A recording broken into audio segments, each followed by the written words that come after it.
ఈరోజు వాక్యము ఆదికాండము 48వ అధ్యాయము 18 నుండి 22 వచనాలు. నా తండ్రి అట్లు కాదు, ఇతడే పెద్దవాడు, నీ కుడిచేయి ఇతని తలమీద పెట్టుమని చెప్పెను. అయినను అతని తండ్రి ఒప్పక, అది నాకు తెలియను, నా కుమారుడా, అది నాకు తెలియను.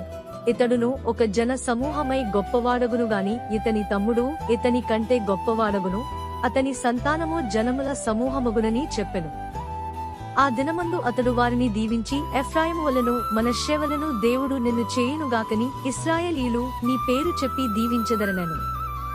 అలాగు అతడు మనష్షే కంటే ఎఫ్రాయిమును ముందుగా ఉంచెను.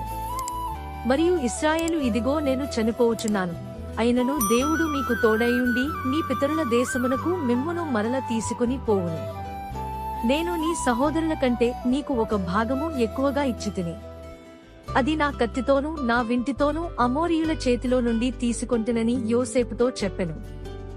దేవుడు ఈ పరిశుద్ధ లేఖన భాగాన్ని దీవించి ఆశీర్వదించునుగాక. ఆమెన్.